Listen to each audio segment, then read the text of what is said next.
তারা মনে করেছিল নাহিদ, সার্জিস, আক্তার, হাসনাত, নাসির মনে হয় এগুলো একটা নাম।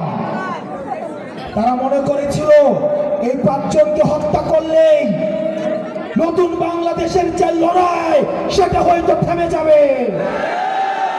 এই 56,000 বর্গ মাইলে আবু সাঈদের মৃত্যুর পর প্রত্যেকটা মানুষ সবার আবু সাঈদ হয়ে উঠেছিল।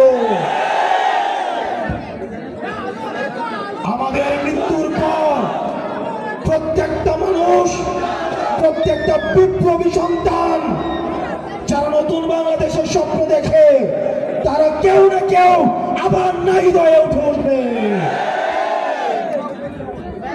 আমাদের বাংলাদেশ সেদিন থেকেই, সেই মুহূর্ত থেকে ঘুরে দাঁড়াবে। কর্পোরেট সমাজ, এই বর্জুয়া সমাজ, আওয়ামী লীগ নিয়ন্ত্রিত মিডিয়া সমাজ তোমাদেরকে সাক্ষী রাখে মুজিবের বুকের মাটির উপরে দাঁড়িয়ে আমরা গতকাল স্লোগান দিয়েছি, মুজিবের মাটিতে মুজিববাদ মুর্দাবাদ। প্রিয় রাজবাড়ীবাসী, আমাদের আগে রাজনীতি ঠিক করতে হবে, আমাদের রাজনীতি ঠিক করতে হবে। যতদিন পর্যন্ত এই নিষিদ্ধ জঙ্গি গোষ্ঠী, আপনারা গতকাল দেখেছেন গত 11 মাস ধরে আমরা যে মিডিয়ার বিরুদ্ধে যে ফাইট করে যাচ্ছি, তারা বারবার বলছে আওয়ামী লীগকে নাকি সুযোগ দেওয়া উচিত, রিফাইন্ড আওয়ামী লীগকে নাকি সুযোগ দেওয়া উচিত। আওয়ামী লীগ কি হয়ে ফিরে আসবে গতকাল সেটার একটা টেস্ট ম্যাচ হয়েছে। আওয়ামী লীগ সবসময় প্রতিহিংসার রাজনীতি করে।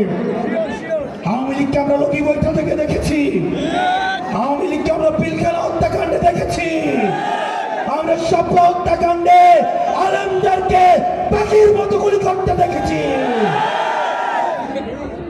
ক্ষমতায় টিকে থাকার জন্য আবু সাঈদকে, ওয়াসিমকে, নাম জানা অসংখ্য শহীদকে পাখির মতো গুলি করে রাস্তার মধ্যে হত্যা করতে দেখেছি। আমরা হয়তো মারা যাব, আমাদের হয়তো গুলি করে হত্যা করবে, হয়তো আমরা অ্যাসাসিনেট হব, কিন্তু প্রিয় ভাইরা, আওয়ামী লীগ মুক্ত বাংলাদেশ বিনির্মাণের দায়িত্ব এই প্রত্যেকটা তরুণ প্রজন্মকে নিতে হবে।